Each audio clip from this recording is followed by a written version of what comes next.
Hi everyone, this is Rammohan Reddy. AP సంబంధించి తెలంగాణ సంబంధించి TET DS అంశాలు మరి ఇతరత్ర అంశాలు ఈరోజు మనం అబ్జర్వ్ చేస్తే ఏపీ డిఎస్సికి తెలంగాణ అభ్యర్థుల పోటీ 20% నాన్ లోకల్లో మరి 20% నాన్ లోకల్ కోటా పోస్టులు దరఖాస్తు చేసినట్టు మరి న్యూస్ ఇవ్వడం జరిగింది. అంటే ఏపీ డిఎస్ సంబంధించి మరి ఏపీ అభ్యర్థులతో పాటు తెలంగాణ డిఎస్సి అభ్యర్థులు కూడా అప్లై చేయడం జరిగింది. తెలంగాణ డిఎస్సిలో 5% నాన్ లోకల్ ఉంది, గతంలో 20% ఉంటే కొత్త జోన్ ప్రకారం 5%, ఏపీలో మాత్రం మరి పాత విధానం ప్రకారం 80% లోకల్, 20% నాన్ లోకల్. ఈ 20% నాన్ లోకల్కు మరి ఏపీలోని ఒక జిల్లా అభ్యర్థులకు నాన్ లోకల్ అనేది మరి ఆ జిల్లా అభ్యర్థులతో పాటు ఏపీలో ఉన్న మిగతా 13 జిల్లాల అభ్యర్థులు మొత్తం ఒక జిల్లాతో పాటు మిగతా 12 జిల్లాల అభ్యర్థులు అలాగే ఇతర రాష్ట్రాల అభ్యర్థులు అందరూ కూడా నాన్ లోకల్ పోస్టులకు ఎలిజిబుల్ అవుతారు. మరి 20% అనేది మరి మనకు ప్రతి ఓపెన్ పోస్ట్లో కూడా 20% రిజర్వేషన్ వస్తుంది. ఇక్కడ అసలు మనం అబ్జర్వ్ చేసి తెలంగాణ సంబంధించి మనం అప్డేట్ చూస్తే ఆల్రెడీ మనం ఈ న్యూస్ మనం మన వాట్సాప్లో కూడా చెప్పడం జరిగింది. మరి ఉపాధ్యాయ కొలువు సాధించేందుకు అంటే వాట్సాప్ సంబంధించి మన గ్రూపులో మరి తెలంగాణ పోటీ సంబంధించి మరి తెలంగాణ డిఎస్సిలో తక్కువ మార్కులతో డిఎస్సి కోల్పోయిన అభ్యర్థులు మరి ఈ రకంగా అప్లై చేసుకోవచ్చు. మరి కొంచెం ప్రిపేర్ అయితే వచ్చే మరి ఏపీ డిఎస్సిలో కూడా జాబ్ వచ్చే అవకాశం ఉందని చెప్పడం జరిగింది. ఇక ఉపాధ్యాయ కొలువు సాధించేందుకు ఏపీ డిఎస్సి సైతం తెలంగాణ అభ్యర్థులు పోటీ పడుతున్నారు. మరి ఆంధ్రప్రదేశ్ ప్రభుత్వం 16,347 ఉపాధ్యాయ కొలువుల భర్తీకి మెగా డిఎస్సి నోటిఫికేషన్ జారీ చేయగా మొత్తం 3,30,000 దరఖాస్తులు అప్లై చేశారు. మొత్తం మరి 3,30,000 మంది అప్లై చేశారు. వారిలో ఇతర రాష్ట్రాల నుంచి 7,159 మంది ఉన్నారు. మరి అందులో సుమారు 7,000 మంది తెలంగాణ నుంచి ఉంటారు అంచనా. అంటే మిగతా వాళ్ళు బెంగాలీ సంబంధించి చిన్న లాంగ్వేజ్ సంబంధించి ఉంటారు కాబట్టి మొత్తం 95% తెలంగాణ అభ్యర్థులు ఉండే అవకాశం ఉంది. కాబట్టి మరి ఏపీలో 20% పోస్టులు నాన్ లోకల్ కోటా కింద కేటాయించారు. మరి వాటికి స్థానికులతో పాటు ఏ రాష్ట్రం వారైనా పోటీ పడవచ్చు. కాకపోతే 10వ తరగతిలో ద్వితీయ భాషగా తెలుగు చదవడం తప్పనిసరి. ఎక్కువగా ఏపీకి సరిహద్దు జిల్లాలైన మరి ఖమ్మం, నల్గొండ, సూర్యాపేట, గద్వాల్, నారాయణపేట కావచ్చు, అలా కొందరు మహబూబ్ నగర్ నుంచి అప్లై చేశారు. ఇలా మనం చూస్తే ఇక నాగర్కర్నూలు నుంచి కూడా అప్లై చేయడం జరిగింది. ఇక వారితో పాటు రంగారెడ్డి, వికారాబాద్, ఆదిలాబాద్, నిర్మల్, సిద్దిపేట మరి తదితర జిల్లాల నుంచి కూడా అప్లై చేయడం జరిగింది. సీటెట్ క్వాలిఫై అయిన అభ్యర్థులు ఏపీ టెట్ కావచ్చు, ఉమ్మడి రాష్ట్రం టెట్ కావచ్చు, ఏపీ ప్రభుత్వం నిర్వహించిన మరి ప్రసార్ రాసే టెట్ కావచ్చు, అక్కడ మరి ఆ టెట్ క్వాలిఫై అయిన అందరూ ఎలిజిబుల్. తెలంగాణ డిఎస్సిలో కొద్ది మార్కుల తేడాతో ఉద్యోగం కోల్పోయిన వారు మరి ఎక్కువ మంది అప్లై చేశారు తెలుస్తుంది.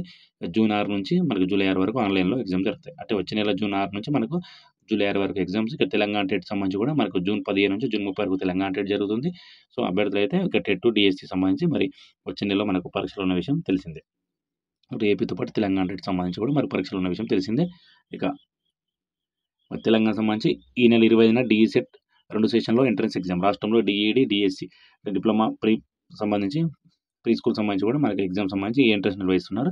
మరి 2 నెలల కోర్సులో ప్రవేశాల కోసం ఈ నెల 25న డిసెట్ నిర్వహిస్తున్నారు. ఈ కోర్సుకు 46,615 మంది అప్లై చేసుకున్నారని డిసెట్ కన్వీనర్ రమేష్ తెలిపారు. దీంట్లో తెలుగు మీడియం అభ్యర్థులు 19,900 మంది, దాదాపు 20,000 మంది తెలుగు మీడియం వాళ్ళు, ఇంగ్లీష్ మీడియం వాళ్ళు 22,000 మంది. ఇంగ్లీష్ మీడియం ఎప్పుడు అప్లై చేసుకున్నారు కానీ ప్రజెంట్ కాలంలో ఇంటర్మీడియట్ ఇంగ్లీష్ ఎక్కువ ఉంది కాబట్టి మరి వాళ్ళ అభ్యర్థులు ఎక్కువ అప్లై చేయడం జరుగుతుంది. ఇక ఉర్దూ మీడియంలో మరి 1,664 మంది ఉన్నారు. ఆదివారం జరిగే ఈ పరీక్షకు మరి 2 సెషన్లు నిర్వహిస్తారు. ఉదయం మార్నింగ్ సెషన్ సంబంధించి ఉదయం 10 నుంచి 12 గంటల వరకు తెలుగు మీడియం, మధ్యాహ్నం సంబంధించి మరి ఉర్దూ, ఇంగ్లీష్ మీడియం సంబంధించి మధ్యాహ్నం 3 నుంచి 5 గంటల వరకు ఆన్లైన్ ఎగ్జామ్ జరుగుతుంది. అభ్యర్థుల నుంచి నిర్ణీత టైంకు గంటన్నర ముందే పరీక్షా కేంద్రాలకు అనుమతిస్తామని చెప్పారు. అంటే గంటన్నర ముందు నుంచి అనుమతిస్తారు. మనకి ఎగ్జామ్ సంబంధించి 15 నిమిషాలు 10 నిమిషాలు హాల్ టికెట్ సంబంధించి ఉంటుంది కాబట్టి ఆ 15 నిమిషాలలో ఎగ్జామ్ సంబంధించి 15 నిమిషాల ముందు క్లియర్ చేస్తారు కాబట్టి మరి గంటన్నర ముందు నుంచి కూడా మనకు అలౌ చేస్తారని ఇక్కడ ఇవ్వడం జరిగింది. ఈసారి డిసెట్ మరి అప్లికేషన్ పెరిగాయని చెప్పవచ్చు. ఎందుకంటే హెచ్జిటి పోస్ట్ సంబంధించి సుప్రీంకోర్టు తీర్పు నేపథ్యంలో హెచ్జిటి పోస్ట్ సంబంధించి అప్లికేషన్ పెరిగాయని మరి చెప్పడం గతంలో మనం పేర్కొనడం జరిగింది. ఇక ఎడ్సెట్ సంబంధించి కూడా మరి అప్లికేషన్ ఈసారి గతంలో కంటే కొంచెం పెరిగే అవకాశం కూడా ఉంది. ఇక మరి హై స్కూల్ స్టూడెంట్లకు ప్రైమరీతో పాటు హై స్కూల్ స్టూడెంట్లకు కూడా మరి టెక్స్ట్ బుక్తో పాటు నోట్స్ బుక్స్ కూడా ఇస్తారని విద్యాశాఖ నిర్ణయం తీసుకుంది. ఇది మంచి పరిణామం అని చెప్పొచ్చు. ఇక రాష్ట్ర వ్యాప్తంగా 8,604 హై స్కూల్ సంబంధించి 6వ తరగతి నుంచి ఇంటర్మీడియట్ వరకు మరి 1,11,00,000 సంబంధించి కూడా మనకు నోట్ బుక్స్ ఇవ్వడం జరుగుతుందని ఇక్కడ ఇవ్వడం జరిగింది. ఖచ్చితంగా టెట్ సంబంధించి కూడా మనకు అతి త్వరలోనే అంటే జూన్ 3 లోపు మనకు జూన్ 3వ తేదీ లోపు మనకు ఈ 33 జిల్లాల వారీగా టెట్ షెడ్యూల్ కూడా రాబోతుంది.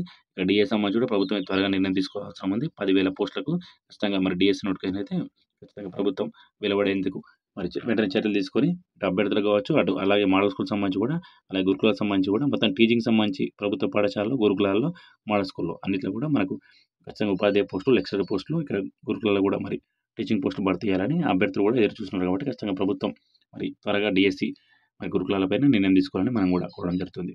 సో ఇది friends latest update. Thank you.